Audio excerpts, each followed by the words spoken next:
Welcome back to the large greenhouse. We are out here on a day that is just under 30 degrees, so it's below the freezing temp. We've got a wintry mix falling and it's kind of raining and sleeting on us here, but we're out in the greenhouse checking everything out. We've got a solid 50 degrees next to our door there, and I wanted to kind of take temps and share a lot of information about this new stove I've been using. This is basically the dead center of the greenhouse. This one's sitting about 52 degrees, closer to our Jean Pain heating, which is kind of just pulsing right now. With all the inclement weather and heavy clouds, we are not getting a whole lot of operation from our Jean Pain heating. We're blowing a little bit of air through our geothermal and through our actual compost heater. So that leaves us at about 52 degrees in the middle and down on this end of the greenhouse. So I had just lit the stove. I just got the fire going. So I wanted to take temperatures of all around the whole greenhouse before I actually got this thing going pretty hot. I got a bunch of cool stuff in the mail. So I picked up myself some fans, these cool little heat activated fans here. It's got the heat blades on the back to pick up and radiate more heat. It's basically just a little heat operated fan. Very cool stuff. It's got a tiny little motor in there, so I want to see how well this little guy works. We'll set it right up here. And when I had bought this, it came with a thermometer. I don't know how well the actual thermometer is working. It's registering like 150 degrees, but this is showing at least 215, 220, 250. That is probably not the best thermometer in the world. I don't know if I trust it very much. It was just a magnet, so I stuck it up there. It looks pretty cool, but it might just be a decoration. So we're gonna give it a few minutes and see how long it takes to actually get this fan operating. It's supposed to kick on about 80 degrees, and I know this stovetop was pretty chilly, so it's just starting to come up and activate, and that pipe had basically just warmed up. But while we're waiting for this fan to actually start spinning, I wanted to talk about a very important topic: fresh air for a fire. You've got to think of this stove like an engine, a combustion engine, because you are combusting. There's actual combustion going on when we're burning the wood. Our little fan is running now. Not very fast, but it's running. I want to see how well this can crank some heat throughout the greenhouse. But getting back to the fresh air aspect of a furnace, I had hooked myself up. I can feel the cold air running in, and it's basically ran down and around, and I piped this out. I used my 4-inch drain tile I had extra from our geothermal and our compost heating, and then I got 2 of these 90-degree swivel elbows. They are aluminum, but this is not going to get hot enough, and it's got fresh cold air drawing through it, constantly blowing right into the actual fire here and then feeding up and cycling out. So we've got all of the aspects of a combustion engine. We're basically running the whole cycle, and we have fresh air coming in. Now the purpose for this is the simple fact that every single little crack in this greenhouse, and mainly down on the other side where my door and window are, I was drawing air through those cracks, and I noticed how cold it was getting on that end of the greenhouse. And when we're not seeing the sun for weeks at a time, I don't want to negatively impact the sunny side of my greenhouse, because it does warm up when it's sunny, but when we've got cloudy, rainy, snowing weather, all of that is basically just dead in the water. We don't have any heat down there. So I really don't want to draw air through those cracks, thus cooling that side of the greenhouse as we're trying to replace the displaced air from this fireplace. So I can feel the air from this fan. I can actually feel it pretty good. It's just getting going though. I think it's going to really crank out quite a bit more heat than that. I'm going to kind of keep an eye on it here, but I want to run outside and show what I rigged up for this simple little cold air intake here. Breaking the seal on the door here. It's chilly outside. So basically I routed down and in, and this is my intake right here. I wanted this intake to be lower, and I wanted to have a nice loop.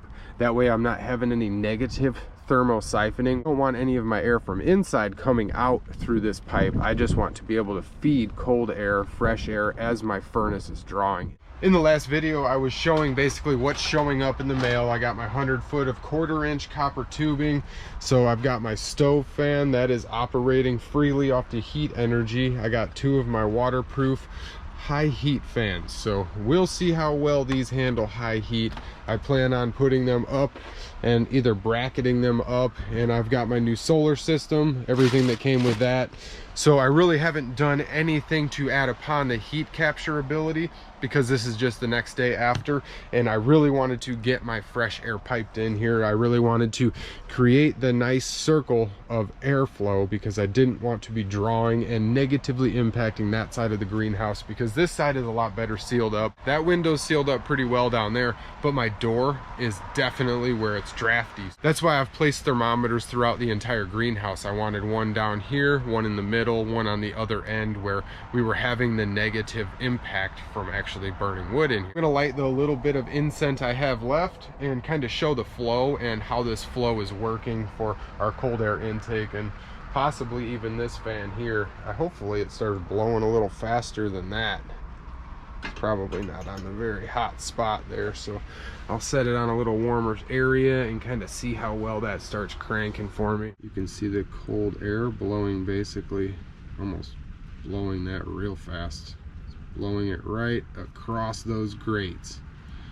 That is pretty darn cool. This flow is exactly what I wanted. It's running from the pipe right into our furnace, and that is basically perfect there.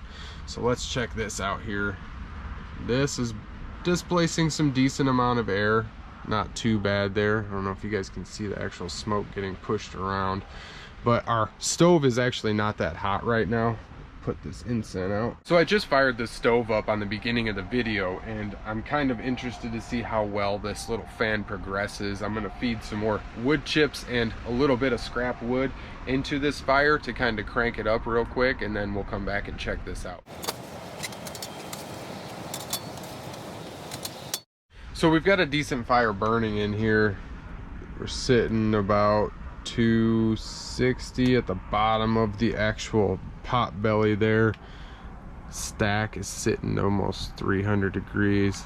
I don't have much faith in this dang little thermostat. It says about 200, but I guess the little thermostat is on the outside, so I have to give it a little credit. It's trying. So we've got about 400 degrees on the stack, 360, 380. This is only about a half an hour after starting the actual fire here. The thermostat's coming up a little bit. Maybe it's got a chance. That's not a necessity, but having that is pretty darn cool because I can always see the temperature of my stack if that actually reads properly. That's why I always keep my little thermal gun out here. So our top plate is sitting about 150, 140. The base of our fan is sitting about 140. Through the camera it doesn't look like it's spinning very fast, but actually in person I can tell that this is moving quite quickly. It's blowing air right past me and the camera here. These dang cameras and matching the rate of frame. So the fire is actually cranking up pretty good now. We've got some decent coals in there, keeping everything drying out and warming up. So we should be able to just keep shoveling wood chips, halfway dry wood chips.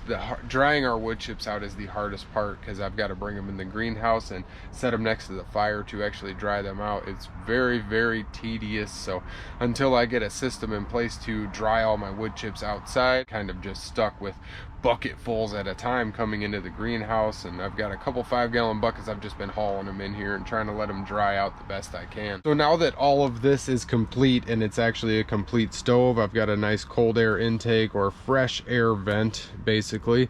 I'm able to start building upon all of the actual heat gathering aspects that I want to do to this thing. So I really just wanted to bring this update to share what I did and how I did it very, very cheaply with some old recycled material and 2 little rotating swivel elbows. This was just a DIY hack. This was just a simple little easy way to do this. Most stoves would actually have a hole in the back or an opening in the back to feed fresh air. This one's fresh air intake is right down here. So that is how we're having to do it, and this was just simple. This was just a very simple way to do it, and we're not really getting any blowback or anything like that when the furnace isn't running. I'm not noticing any cold air coming in. I did grab a little PVC cap for when I'm not using it, so I can just kind of cap it up there. It fits right over the end of this thing perfectly. Like I said, I'm not really noticing any negative negative draw or anything really blowing in when this furnace isn't running. It's creating its own suction vacuum basically and sucking the air right through. I can really feel some heat cranking off of this thing. It's probably not translating the best to the greenhouse. We went from 52 to 65 or so, and a lot of that is wafting up and traveling down throughout the entire greenhouse here. So we've brought the temperature up to about 60 degrees in the middle of the greenhouse. I want to run down and check out the end. It's only been about a half an hour, 45 minutes since that fire's actually been on. So we're sitting maybe about 51. Not really noticing a change in temperature, and not having a change in temperature up there tells me that I'm not pulling all of that cold air that I was, because that thermometer was in the same place when I was burning this and I didn't have a cold air intake. So that lets me know that I am not losing any heat or drawing any cold temperatures into the greenhouse, and that is a huge thing to figure out when you're doing something like this. So getting fresh air to my stove was a big concern for me because of the negative impact of having a very hot item on one side drawing cold air from outside and through my door on the other. So stay tuned as I'm going to be using and pulling all of these parts together. I got to get my copper coil wrapped up. I got to get my haphazard wire job done. I'm gonna have to splice these bad boys up. So I got 2 of those, which is gonna be pretty cool. I'm gonna build a small bracket or something to be able to hold these. Plan is to basically set them right up here, or some sense of that, right around this area. So my idea is to have them up here to basically blow all the heat off that's rising up. The brick closest is sitting about 160 degrees. The next brick over is only about 190, and then we're sitting about 80 degrees, so about 10 degrees through each brick. So if I can basically thermally sink all that heat, because like I said, this fire is pretty fresh. We haven't had this going for very long. The longer this burns, the more it radiates that heat out and the more is absorbed into these bricks. So if I'm able to blow that off the back wall, this is going to be awesome, because I already got my free energy fan running, and it's running quite a bit faster now, but you really cannot tell. It's crazy how it looks through the camera here. So I'll be having a whole bunch of extra little projects, side projects, and experiments to see what works best for me. Like I said, I want to use my coil to dump my hot water or pull hot water and basically overflow it into my Jean Pain heating, and then possibly have that extra heat running through my compost and then back out into the beds, possibly aiding in the breaking down of that pile and continuing the process of it warming. Really like to thank everybody for all of their input and feedback. My subscribers, you guys are awesome. I really appreciate you guys. You guys help me work through some problems, even if it doesn't seem like it. A lot of your ideas and feedback are very, very beneficial and helpful to me, and I'm glad I can share a bunch of information and experiments and free heating ideas with all of you. I'm pretty proud of the little community we've got going on, and the community mentality. Everybody's got their own idea, and they're always trying to better something that I'm doing, and I really appreciate all of the feedback.